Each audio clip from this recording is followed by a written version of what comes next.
말씀은 마태복음 6장 9절 말씀입니다. 마태복음 6장 9절 말씀 우리 한 목소리로 함께 읽겠습니다. 시작. 그러므로 너희는 이렇게 기도하라. 하늘에 계신 우리 아버지여, 이름이 거룩히 여김을 받으시오며. 아멘. 네, 우리 옆 사람과 이렇게 한번 인사하겠습니다. 주기도문으로 기도합시다. 주기도문으로 기도합시다. 네, 요즘 시대에 우리가 궁금한 일이 있으면 누구에게 물어보죠? 여러분 누구에게 물어봅니까? 네이버. 네, 또요. 구글. 네, 또요. 엄마. 엄마 누구예요? 잠깐만요. 엄마 누구예요? 엄마. 네. 이해가 갑니다. 네, 그 세대 사람입니다. 옛날에는 그죠? 엄마한테 물어보고 아빠한테, 선생님한테, 뭐 형님한테, 선배한테 물어봤는데 요즘엔 누구한테 물어보느냐? 인터넷에 다 물어봅니다. 네, 네이버 하는 우리 예림이도 조금 연식이 된 거죠. 네, 요즘 신세대는 어디 물어본답니까? 검색을 어디에다 할까요? 유튜브에 한대요. 모든 것을 유튜브로 찾는답니다. 그래서 네이버 한 우리 예림이 조금 반성하시고 음식하는 법, 그죠?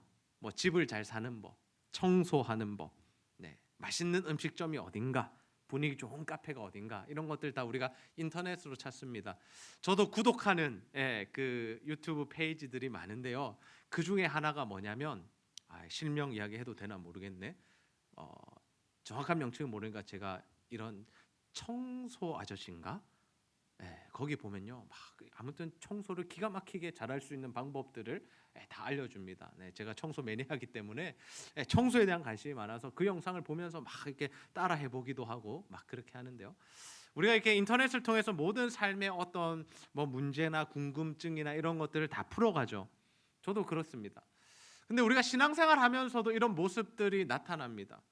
어떤 모습들이 나타납니까? 신앙생활은 좀 궁금한 점, 또는 어떤 주제에 대해서 우리가 잘 모르겠다 할 때, 또는 뭔가 슬럼프가 있을 때, 어려운 일이 있을 때, 우리가 옛날에는 누굴 찾았습니까? 담임 목사님 찾았고, 교육자 찾았고, 권사님, 집사님에게 찾아가서 막 의논하고 상담하고 기도해달라 그랬는데, 요즘에는 어때요? 사람들을 만나는 걸 별로 안 좋아하고 부담스러워하니까 누구한테 자꾸만 물어보냐면 인터넷에 물어보는 겁니다. 인터넷에. 유튜브를 통해서 야, 기도가 뭘까? 방언은 뭐냐? 막 이러면서 은사는 뭐냐? 뭐가 진짜 신앙이냐? 뭐 개혁주의 신앙이냐? 막 이런 것들을 물어보죠. 근데 우리가 신앙의 문제에 있어서 이 인터넷을 검색하는 게 참 위험한 이유가 무엇이냐면, 소위 기독교 자료라고 하는 것들을 보면 정말 제대로 된 신학자들이나 제대로 된 목사님들이 좋은 내용을 가르치고 강의한 내용들도 있지만, 우리가 잘 분별하지 못하면 이 유튜브나 인터넷 안에 어떤 자료들이 많냐면 이단들이 만들어 놓은 자료들이 굉장히 많습니다. 우리가 잘 몰라서 그렇지 참 유명한 이 어떤 페이지나 또는 영상들이나 우리가 와 이런 거였어 하는, 신앙생활 이렇게 하는 거야 라고 혹할 수 있는 내용들을 누가 만들어 놓았냐면 이단들이 만들어 놨다라는 거죠. 그리고 이 자유주의 신학자들이라고 불리는 성경을 성경으로 믿지 않는 그 사람들이 또 성경을 해석하면서 이것이 진짜 하나님을 잘 믿는 거야 라며 주장하는 내용들도 이 유튜브나 인터넷에 너무 많이 떠돌아다닌다라는 거죠. 그래서 우리는 이것을 참 조심해야 합니다. 그래서 우리는 좀 다시 좀 옛날 방법으로, 좀 본질적인 방법으로 돌아가야 합니다. 신앙생활에 문제나 어려움이 있을 때 누구에게 질문해야 하느냐, 누구에게 배워야 되느냐? 바로 하나님, 예수님, 성경 말씀. 우리가 성경 말씀을 보면 우리가 신앙생활을 어떻게 해야 되는지를 우리에게 다 알려주고 계시고, 그 모든 삶의 영역의 궁금증과 어려움들을 이 성경을 통해서 다 답을 얻도록 하나님께서 만들어 놓으셨다라는 거죠. 기도도 마찬가지입니다. 오늘부터 우리가 이 주기도문에 대한 말씀을 함께 살펴볼 텐데, 예수님께서 제자들에게 주신 이 기도의 방법이 뭐냐면 주기도문이죠. 우리는 주기도문이라고 부르고 성경에는 예수님께서 제자들에게 가르치신 기도라고 기록되어 있습니다. 그렇다면 우리가 이 주기도문을 통해서 배워야 하는 기도는 뭘까요? 우리는 이 주기도문을 통해서 과연 어떠한 기도로 나아가야 하는 것이겠습니까? 예수님께서 산상수훈의 말씀을 주실 때, 이 산상수훈이 마태복음에 기록되어 있잖아요. 이 마태복음의 5장에서 7장까지의 말씀을 주시면서 그 중간에, 딱 중간에 뭐가 위치해 있냐면 이 주기도문이 기록되어 있습니다. 이것의 뜻이 무엇일까요?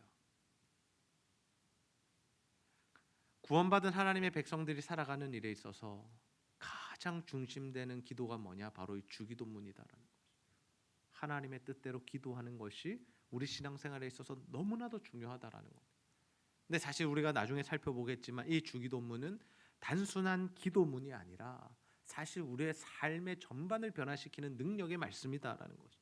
그래서 우리가 주기도문을 이렇게 생각하지 않았으면 좋겠어요. 주기도문이 뭐예요? 라고 물어보면 예배 끝날 때 하는 거잖아요.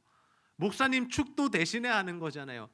그래서 하늘에 계신 우리 아버지의 이름이 거룩히 여김을 받으시오. 이렇게 외워버리는 게 주기도문이죠. 이렇게 우리가 생각하지 않았으면 좋겠습니다. 먼저 우리가 오늘 주기도문을 살펴볼 때 첫 번째로 우리가 주제가 뭐냐면 기도의 대상이 누구냐라는 겁니다. 우리가 누구에게 기도하느냐라는 거죠. 우리는 누구에게 기도합니까? 함께 따라해 보겠습니다. 시작. 하늘에 계신 우리 아버지. 따라해 봅시다. 하늘에 계신 우리 아버지. 우리가 기도를 드리는 대상은 명확합니다. 누굽니까? 하늘에 계신 우리 아버지죠. 근데 아버지도 알겠고 우리도 알겠는데 하늘에 계시는 뭐냐? 하늘에 계신 이 뜻이 무엇이냐면 우리는 땅에 살고 하나님은 하늘에 계신다라는 의미만은 아닙니다. 물론 하늘이라는 개념은 장소적이고 물리적인 개념을 우리에게 알려주죠. 하나님께서 지금 이 땅에 계시지는 않으니까요. 예수님도 부활하고 승천하셔서 하늘로 올라가셨다라고 하잖아요.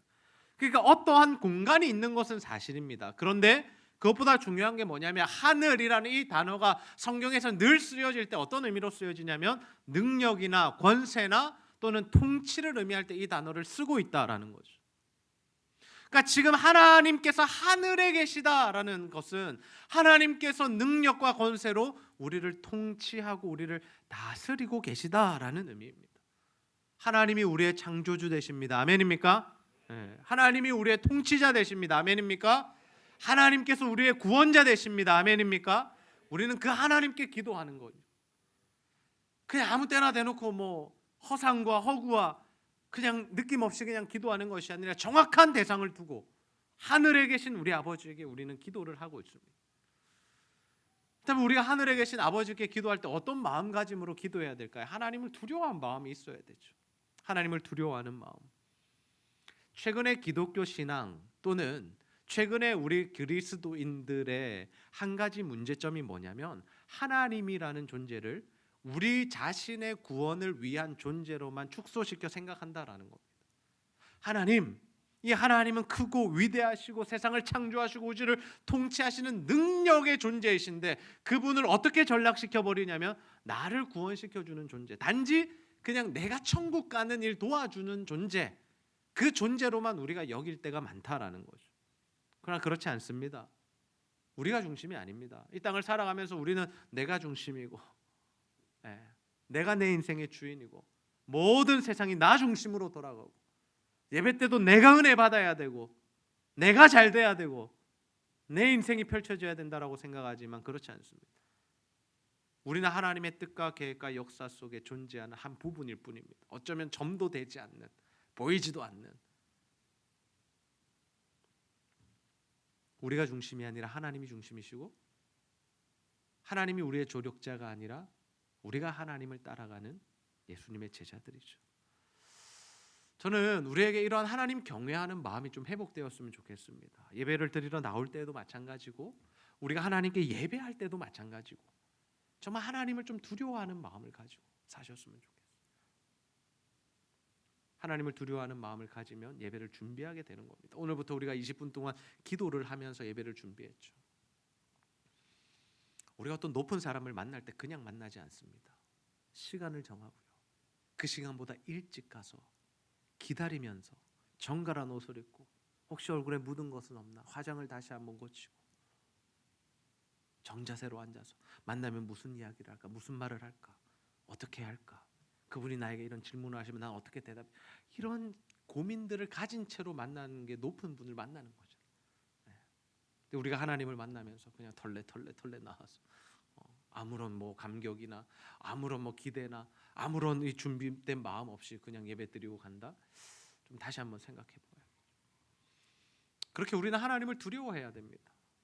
근데 우리가 하나님을 두려워하고 경외하는 마음으로 살아가야 하지만 우리가 잊지 않아야 할 또 하나의 마음가짐은 뭐냐면 하나님을 사랑하는 마음이죠. 우리가 하나님을 너무 두려워하게 되면 어떻게 되면 경직됩니다. 여러분 부모님 중에 좀 엄하신 부모님이랑 같이 사는 친구들 있죠? 타협이 없는 부모님들 계시죠? 저도 좀 그 중에 하나가 아닌가 생각되는데 타협이 없습니다. 안 돼 하면 안 되는 겁니다. 아무리 울고 불고 때를 써도 한 번 안 되는 건 안 되는 겁니다. 그래서 정말 젠틀하게 이야기를 해줍니다. 네가 아무리 울어도 안 되는 건 안 돼. 아무리 말을 해도 안 되는 건 안 돼. 근데 그렇게 우리가 부모님이나 또는 두려운 사람들을 만나게 되면 우리 자세가 어떻게 되면 경직되죠. 불편하죠. 힘들죠. 어렵죠. 근데 하나님은 그런 존재만은 아니다라는, 우리가 가까이 할 수 없는 분, 좀 무서워, 두려워, 벌레를 실까봐 좀 무서워, 이런 분이 아니라 하나님 어떤 분이시냐면 우리를 사랑하시고 아끼시고 우리에게 은혜와 자비를 베푸시는 사랑이 충만하신 분이다라는 거죠. 그래서 우리는 기도할 때 이 하나님과 사랑의 관계 속에서 기도해야 합니다.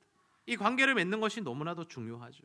하나님께서 우리를 어떻게 사랑하셨느냐, 요한복음 3장 16절 말씀에 기록되어 있습니다. 우리 함께 읽어봅시다. 시작. 하나님이 세상을 이처럼 사랑하사 독생자를 주셨으니 이는 그를 믿는 자마다 멸망하지 않고 영생을 얻게 하려 하심이라. 아멘. 우리가 하나님을 사랑의 하나님으로 알고 그 사랑의 근거에서 기도할 때 무엇을 붙들고 기도하는 거냐면 주님이 나를 위하여 십자가에 달려 죽으셨구나, 나를 그만큼 사랑하셨구나, 하나님께서 자신의 독생자 예수 그리스도를 나를 위해 보내주셨구나 라는 이 사랑의 근거에서 우리가 기도하는 거죠. 하나님을 두려워해야 하지만 이 하나님을 사랑하는 이 관계도 필요하다라는 겁니다. 우리가 신앙생활하면서 실제로 느끼는 부분들이 있습니다. 그것이 무엇입니까? 하나님께서 우리를 참 많이 사랑해 주신다라는 거죠. 우리가 실수를 할 때도 있고 죄를 범할 때도 있고 때로는 주일 예배 빠질 수도 있고 때로는 장기간 동안 주님 앞에 기도하지 않고 신앙생활하지 않을 때도 있지만 언제나 다시 이 자리에 돌아오면, 언제나 다시 주님 찾으면 하나님 우리에게 은혜 베푸시고 만나주시고 다시 한번 우리와 사랑의 관계를 맺어주시는 것들을 우리가 이미 많이 경험해 보았습니다. 우리가 하나님 말씀대로 살지 못한다고 다 심판받았다면 우리는 이 세상에 살아있을 사람 없습니다. 저나 여러분이나 이미 다 죽었겠죠. 그러나 하나님 우리에게 다시 기회를 주시죠. 용서해 주시고 새 힘을 주시고 다시 살아갈 용기를 주시고 은혜와 사랑을 베풀어 주십니다. 그것 믿고 마음대로 살자는 게 아닙니다. 그것 믿고 마음껏 죄짓자는 게 아니라 정말 그 사랑과 은혜를 기억하며 살아가자라는 것이죠. 저는 우리 모두가 정말 하나님을 두려워함과 동시에 그분을 경외함과 동시에 그분과 사랑의 관계를 맺으며 그 십자가 사랑을 붙들고 살아가는 그 사랑의 마음으로 주님 앞에 기도하는 저와 여러분 다 되시기를 주님의 이름으로 축복합니다. 그래서 우리는 예수 믿지 않는 사람과 다르게 하늘에 계신 아버지께 기도할 때 무언가 어떤 내용을 가지고 기도하게 되죠. 그 기도의 내용이 뭐냐? 주기도문에 쭉 이제 기록된 내용인데 오늘은 첫 번째 그 간구의 제목을 함께 살펴봅니다. 우리 함께 따라하겠습니다. 하나님의 이름이 거룩히 여김을 받으시도록 기도해야 합니다. 주기도문에 가장 처음 나오는 간구의 제목이 뭐냐? 하나님 아버지의 이름이 거룩히 여김을 받으시오며입니다. 자, 여기서 거룩의 개념을 잘 생각해 봅시다. 하나님 원래 어떤 분이세요? 하나님 어떤 분이세요? 거룩한 분이죠. 근데 여기서 거룩을 우리가 어떻게 생각하면 안 되냐면 도덕적 행위로 생각하면 안 됩니다. 하나님 도둑질도 안 하셨고 욕도 안 하셨고 우리처럼 욕심도 없으시니까 거룩하다, 이게 아니라 하나님 왜 거룩하시냐면 피조물과 구별된 분이시기 때문이에요. 하나님 죄가 없으시기에 거룩하시기도 하시지만 하나님이라는 존재 자체는 자신이 지으신 그 모든 피조물들과 다른 존재이시기 때문에 하나님 거룩하시고 구별되신 겁니다. 그래서 거룩을 우리가 성경에서 볼 때마다 늘 기억해야 되는 게 뭐냐면 그냥 조금 더 다른 사람보다 도덕적으로 잘 사는 게 아니라 구별되었다라는 의미를 우리가 가지고 이 거룩이라는 단어를 묵상하고 기억해야 하는 거죠. 하나님은 우리와 구별되셨기에 거룩한 존재죠. 그러면 이런 질문이 드는 겁니다. 그럼 하나님 원래 거룩하시잖아요. 원래 나는 나라고 말씀하셨고 나는 너희들과 다르다라고 말씀하셨고 나는 창조주라고 말씀하신 그 하나님인데 왜 우리가 이 하나님의 이름에 거룩히 여김을 받으시도록 기도해야 하느냐라는 거죠. 반대로 생각해 보면 그럼 우리가 그 기도 안 하면 하나님의 이름이 거룩해지지 않나요? 거룩히 여김을 받으시지 못하시나요? 여러분 어떻게 생각하세요? 하나님의 이름이 거룩히 여김을 받는다라는 이것은 뭐냐면 물론 기도의 제목이지만 사실은 우리의 삶과 굉장히 밀접한 연관을 가지고 있습니다. 하나님께서 이스라엘 백성들에게 이런 말씀하십니다. 레위기 19장 2절 말씀 함께 읽어봅시다. 시작. 너는 이스라엘 자손의 온 회중에게 말하여 이르라. 너희는 거룩하라. 이는 나 여호와 너희 하나님이 거룩함이니라. 아멘. 하나님께서 거룩하시니 자신이 구별하여 택하시고 자신의 백성 삼으신 이스라엘 백성들에게 뭘 요구하십니까? 거룩해라. 구별되라. 너희는 세상과 다른 존재다. 예수 믿지 않는 사람들과 똑같이 살지 말라는 겁니다. 그래서 우리는 예수 믿지 않는 사람들과 다른 존재라는 거예요. 지금 여기서 예배드리는 예수 믿는 우리들은. 근데 여기서 우리가 착각하지 않아야 될 게 뭐냐면 우리가 그들보다 우월하다라는 것은 절대로 아니다라는 거예요. 우리는 그렇게 생각할 수 있어요. 예수를 좀 오래 믿다 보면 어떻게 생각하냐면 나는 구원받아 천국 가는 하나님 자녀고 쟤네들은 하나님 안 믿어서 지옥 가는 그런 존재다. 벌받고 저주받은 존재다라고 생각할 수 있어요. 그렇지 않다니까요. 그렇지 않아요. 우리는 깨끗하고 고귀하고 정결하고 착한 삶을 살아가고 저 사람들은 나쁘고 추악하고 이기적이고 그런 삶은 아니요. 똑같아요. 똑같아요. 진짜 여러분의 삶을 한번 돌이켜 보세요. 이번 일주일 동안 어떻게 살았는지 한번 돌이켜. 여러분의 생각과 마음에 늘 가득 차 있는 게 뭔지 한번 진짜 한번 돌아보세요. 똑같잖아요. 조금 덜 나쁘고 더 나쁠 수 뭐 이 차이는 있겠지만 똑같은 거죠. 뭐가 구별됐다는 거예요? 뭐가? 우리가 착하게 살고 우리가 깨끗하고 죄가 없어서 거룩한 백성이 구별된 게 아니라 똑같이 죄인이고 죽어 마땅하고 죽어야 하지만 하나님께서 우리를 구별하셔서 하나님 백성이라고 불러주셨기 때문에 우리는 거룩한 존재다라는 거죠. 이 이유 때문에 우리의 삶은 어떻게 변하는 겁니까? 달라지는 겁니다. 왜요? 존재가 바뀌었으니까. 존재가 바뀌었잖아요. 존재가 바뀌었잖아요. 안현아 전도사님과 이샘 전도사님이 올해 12월부터 전임 전도사가 되셨어요. 뭐가 바뀐 겁니까? 존재가 바뀐 거예요. 그러니까 어떤 삶을 삽니까? 말하지 않아도 12월 1일부터 9시에 출근하는 겁니다. 아멘입니까? 네. 시키지 않았어요. 제가 새벽 기도 나와서 집에 가지 않는 거예요. 옛날에 새벽 기도 마치고 집에 갔단 말이에요. 공부하러 가고 과제하러 가고 시험 치러 가고 채플 드리러 가고 뭐 계실 때도 있지만 근데 지금 뭐예요? 못 가는 거죠. 왜요? 내가 전임이라고 생각하니까. 존재가 달라졌으니까. 그게 삶의 변한 겁니다. 다른 게 아니에요. 우리가 뭘 기억하며 사는 거예요? 나는 예수 믿는 사람이지, 나는 하나님 은혜로 구원받은 사람이지라고 생각하면 뭐가 바뀌는 거예요? 삶이 변하는 거예요. 삶이 억지로 막 이게 아니라 나는 다른 존재지, 나는 하나님 백성이지, 나는 구원받았지, 그러니까 나는 이렇게 살아야겠다. 세상 사람들 다 이쪽으로 걸어갈 때 하나님 그거 기뻐하시지 않는데 나는 이렇게 살아야지, 이렇게 할 수 있는 게 그리스도인의 다른 삶이다라는 거죠. 존재가 달라지면 삶이 달라집니다. 네. 결혼을 하기 전에는 어때요? 누구나 만날 수 있어요. 이 사람과도 만날 수 있고 저 사람과도 만날 수 있고, 그리고 이 사람과도 연애를 해볼 수 있고 저 사람과도 연애를, 물론 주님 앞에서 기도하면서 이 사람이 맞는지 확인하면서 연애해야죠. 근데 결혼을 했어요. 뭐가 달라져요? 존재가 달라진 거죠. 유부남 유부녀로. 근데 똑같이 살 수 있나요? 나 이 남자랑도 또 연애해보고 저 남자랑도 연애해보고 저 여자랑도 사귀어보고 되나요? 이걸 뭐라고 그래요? 불륜이라 그러죠. 왜 그런 거예요? 존재가 바뀌었기 때문이에요. 그래서 우리가 예수 믿는 사람으로서 세상과 똑같은 삶을 살며 하나님의 이름에 먹칠을 하게 되는 겁니다. 하나님의 이름에 거룩히 여김을 받으셔야 되는데 하나님이 구별하신 우리 하나님 나라의 백성, 하나님의 자녀들이 하나님 말씀대로 살지 않을 때 세상 사람들이 누굴 비난하느냐? 처음에는 우리를 비난하고 교회를 비난하지만 나중에 누구까지 욕해요? 하나님까지 욕한다는 거죠.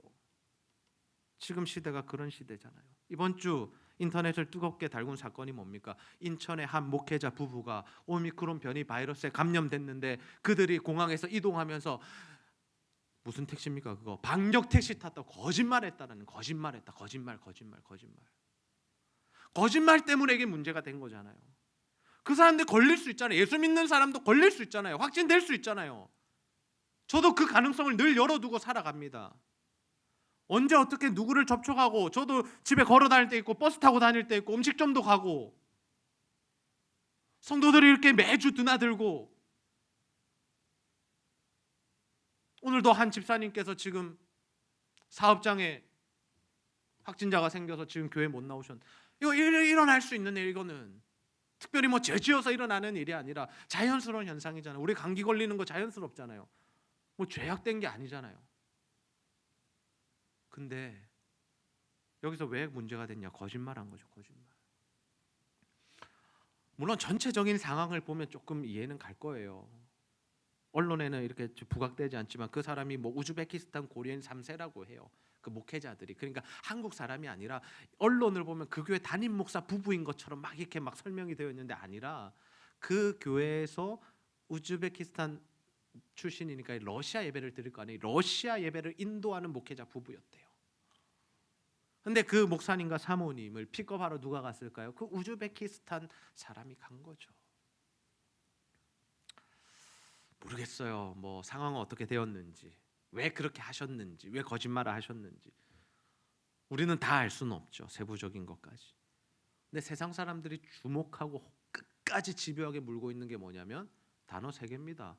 교회, 목회자, 거짓말. 이렇게 이어가요. 교회에서 발생했고 목회자가 갖고 왔는데 거짓말 때문에 퍼졌다. 계속 이게 문제인 거예요.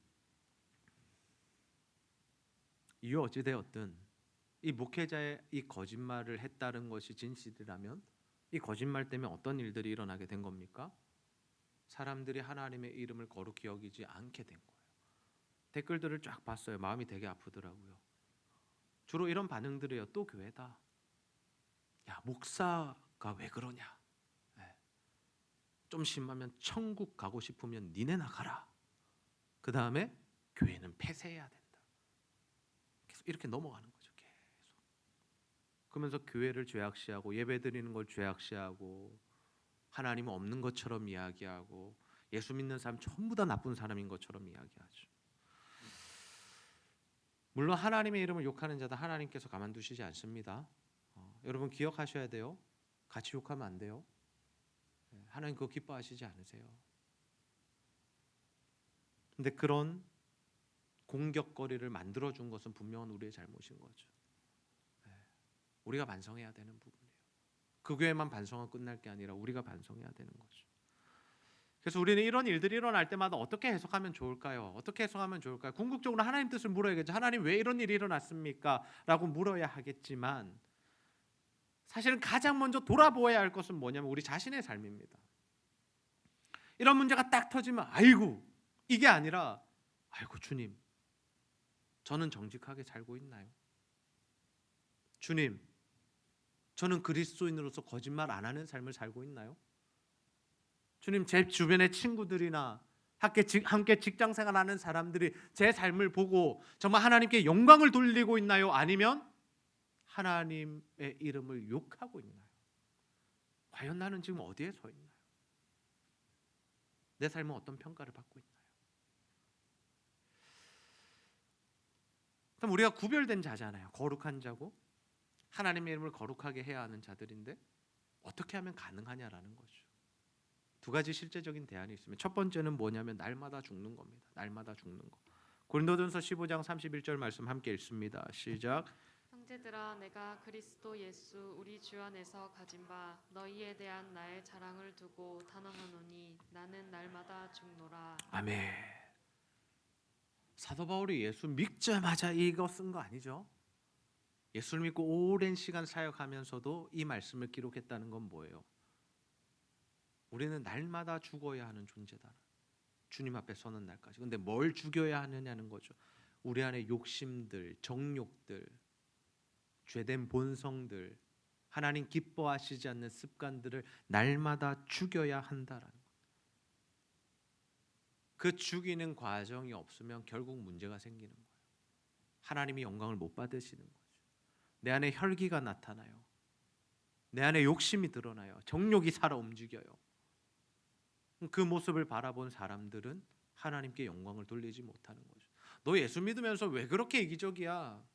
너 교회 다닌다면서 어떻게 이렇게 행동할 수 있어? 그런 자들이 예수를 믿기는 너무나 힘들다라는 거죠. 그래서 우리는 날마다 우리를 죽여야 합니다. 날마다 내 생각, 내 정욕, 내 욕심, 내 계획, 주님 기뻐하시지 않는 습관들, 죄악된 모습들. 예수 믿으면서 변화되지 않은 사람은 정말 내 안에 주님이 계신지 확인하셔야 돼요. 주일 예배 드리고 와서도 똑같은 삶을 살고 한 번도 변화되지 않았다면 정말 고민하셔야 됩니다. 주님 내 안에 계신가? 두 번째, 우리가 주님께 영광 돌리는 삶을 살기 위해서 필요한 것은 뭐냐? 십자가 사명을 위해 목숨을 바치는 겁니다. 우리 사도행전 20장 24절 말씀 함께 읽습니다. 시작. 내가 달려갈 길과 주 예수께 받은 사명 곧 하나님의 은혜의 복음을 증언하는 일을 마치려 하면은 나의 생명조차 조금도 귀한 것으로 여기지 아니하노라. 아멘.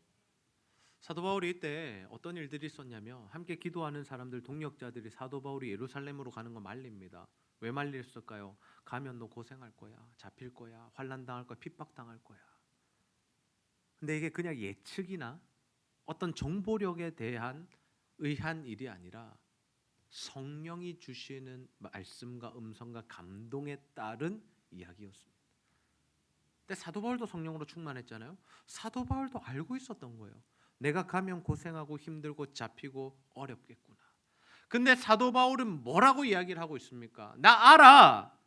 그런데 내가 달려갈 길과 주 예수께 받은 사명, 복음을 증언하는 일을 마치려 하면은 나는 생명도 아끼지 않아라고 말하며 거기로 갔다라는 거죠. 주의 십자가 사명을 이루는 일을 위해서는 자신의 목숨을 아끼지 않은 겁니다. 우리 그리스도인들에게서 나타나야 할 모습이 바로 이런 거예요. 날마다 나를 죽이는 모습도 필요하지만 주의 십자가를 위해서라면, 하나님 나라를 위해서라면, 하나님의 영광을 위해서라면 내 삶도 드릴 수 있어야 되는 거죠. 우리 너무 많이 아까워하고 있지 않습니까? 복음 전하는데 자존심 상한다고 쪽팔린다고 복음 못 전할 때 많잖아요. 주의 사랑 실천해야 되는데 내 주머니에 있는 돈 쓰기 아까워서 잘 못 사줄 때도 많잖아요. 하나님 나라 위해서 살아야 하는 거 아는데 그것보단 좀 쉬고 싶고 넷플릭스 보고 싶고 그냥 집에 가서 혼자 있고 싶고 데이트하고 싶고 그럴 때가 더 많잖아요. 근데 그런 삶으로는 하나님의 영광을 받으시지 못한다라는 거죠.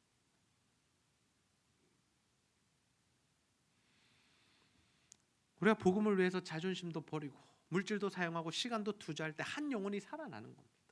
지금 복음 전하기 굉장히 힘든 시대입니다. 여러분 친구 한 명 전도해 보십시오. 쉬울까요? 어려울까요? 어려워요. 기독교 이미지 자체가 지금 좋지 않기 때문에 시대가 그래요. 그리고 시대가 가면 갈수록 이 마지막 시대는 사람들이 영적으로 굉장히 강팍해지기 때문에 복음을 잘 받아들이지 않습니다. 다 안다는 거죠. 그리고 니네가 말하는 그거 나는 필요 없다라는 겁니다. 니네는 천국 가, 나는 극락 갈게. 교회 안 가도 나 이렇게 부자로 잘 살고 잘 먹고 잘 사는데 내가 교회 왜 가냐? 그 정도가 복음인 거면, 우리가 전하는 복음인 거면 더 이상 메리트가 없는 거죠. 근데 진짜 영원한 생명에 대한 복음을 전해도 사람들이 반응하지 않는 이유는 이 시대가 악해졌기 때문입니다. 근데 우리가 끝까지 사랑을 전하고 시간을 드리고 헌신하고 그 사람에 대해서 주의 능력으로 기도하면 점점 사람은 변하게 된다라는 거예요. 시간은 걸릴지언정.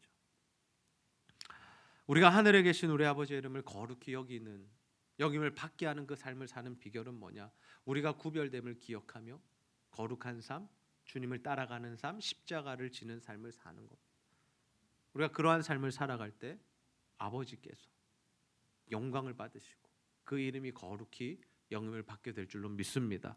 저는 우리 모두가 정말 하나님 공경하는 마음 가지고 또 주님 사랑에 의지하여서 그 사랑을 붙들고 함께 기도하는 자들이 되기를 소원합니다. 그 우리의 삶 가운데 정말 하나님께 영광 올려드리는 삶, 십자가의 삶, 말씀에 순종하는 삶, 사랑과 또 물질과 모든 시간들을 주의 나라 위해서 헌신하는 그 삶을 살아서 우리를 통하여 하나님 영광 받으실 뿐만 아니라 우리의 그 삶을 보고 한 영혼이, 내 가족이, 내 친구가, 내 이웃들이 주께로 돌아오는 그 놀라운 역사도 함께 경험하는 저와 여러분 다 되시기를 주님의 이름으로 축복합니다. 우리 시간 십자가의 길 순교자의 삶 함께 찬양 부르고 말씀 붙들고 기도하겠습니다.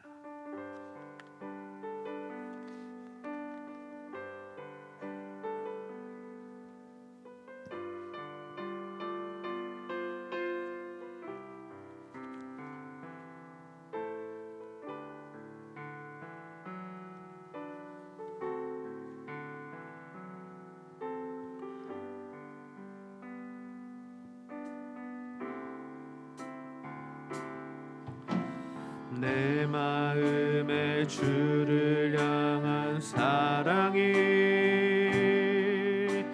나의 말엔 주가 주신 진리로 나의 눈에 주의 눈물 채워주소서.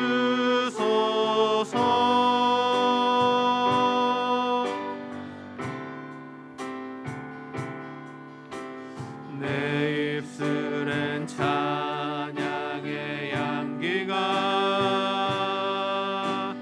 두 손에는 주를 닮은 섬김이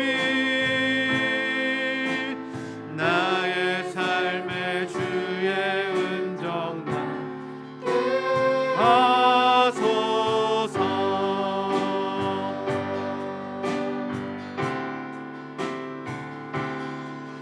하나님의 사랑이 영원히 함께하리.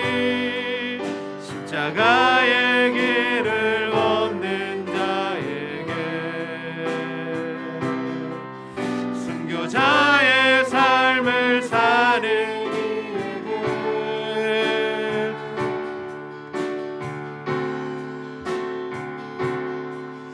조롱하는 소리와 세상 유혹 속에도 주의 순결한 신부가 되리라.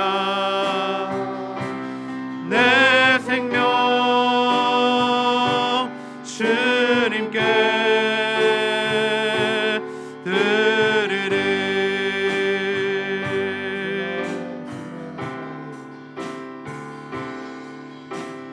내 마음에 주를 향한 사랑이 나의 말엔 주가 주신 진리로 나의 눈에 주의 눈물 채워주소서.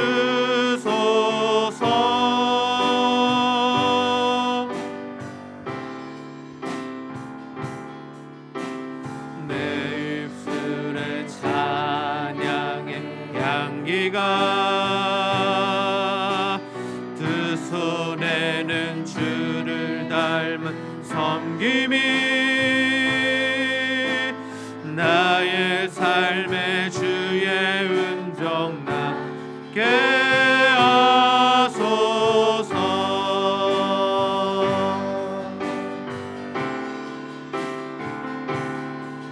하나님의 사랑이 영원히 함께하리. 십자가의 길을 걷는 자에게 순교자의 삶을 사는 이에게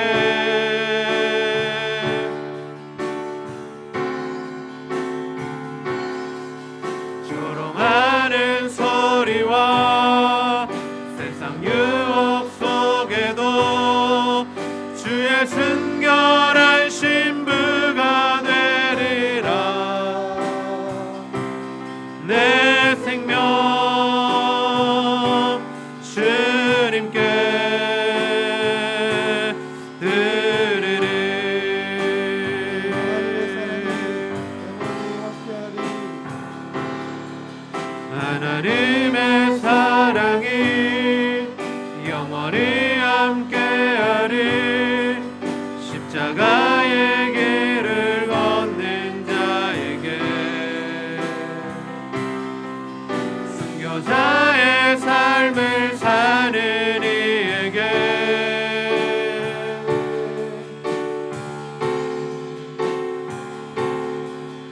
조롱하는 소리와 세상 유혹 속에도 주의 순결한 신부가 되리라.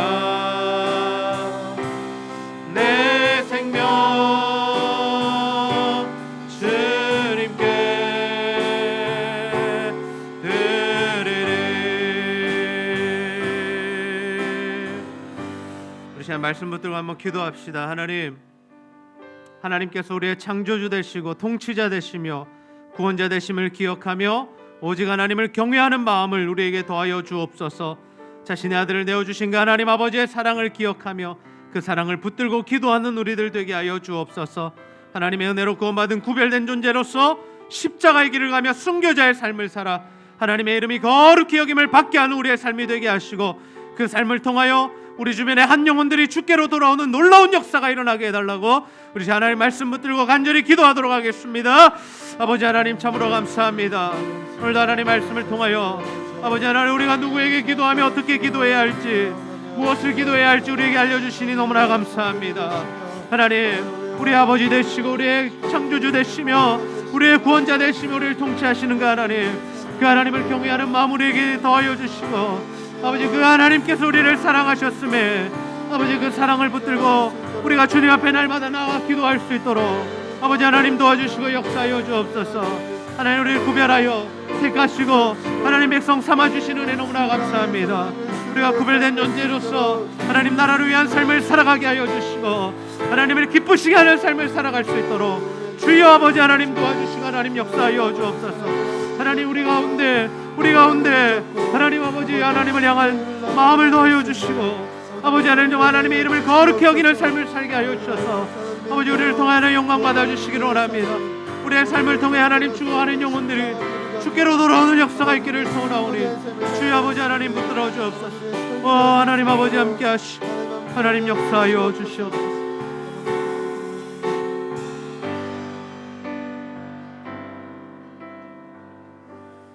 하나님 참 감사합니다. 오늘 우리에게 주기도 없는 말씀을 통하여 우리가 기도하는 분이 누구신지 또 어떤 기도를 해야 하는지 우리에게 알려주시는 애를 너무나 감사합니다. 하늘에 계신 우리 아버지 우리를 통치하시고 다스리시며 우리의 창조주 되시며 우리의 구원자 되신 그 하나님 우리가 날마다 그 하나님 경외하며 두려워하며 또 함께 사랑하는 마음을 가지고 주님 앞에 나와 기도할 수 있도록 인도하여 주시옵소서. 기도할 때에 정말 아버지의 이름이 거룩히 여기심을 받도록 기도하게 하시고 그것이 기도로만 끝나는 것이 아니라 우리의 삶으로 이어져 정말 하나님 말씀에 순종하며 십자가의 삶을 따라 하나님을 영화롭게 하며 정말 많은 사람들이 주께로 돌아오게 하는 그 삶을 살아갈 수 있도록 인도하여 주시옵소서. 혹여나 아직도 우리 안에 정리되지 않은 죄악들이 있다면 하나님을 기쁘시게 하지 못하는 거룩하지 않은 습관들이 있다면 주여 다 끊어내게 하여 주시고 정말 주님이 원하시는 삶으로 헌신하여 하나님을 영화롭게 하는 우리들이 다 될 수 있도록 주님 인도하여 주시옵소서. 오늘도 우리의 형제와 자매들 가운데 영혼과 육신의 질병과 어려움과 아픔과 또 우울증과 불면증과 또 여러 가지 증상으로 신음하는 성도들이 있습니다. 하나님 이 시간 찾아와 주시고 십자가 보혈의 능력으로 깨끗하게 고치시고 하나님께서 회복시켜 주시옵소서. 예배드리러 나온 모든 자들의 은혜를 더하시고 하나님과 교회와 성도를 사랑하여 드리는 모든 물질과 헌신 주님 기쁘게 받으시고 배로 갚아 주시옵소서. 감사드리며 예수님의 이름으로 기도하옵나이다. 아멘.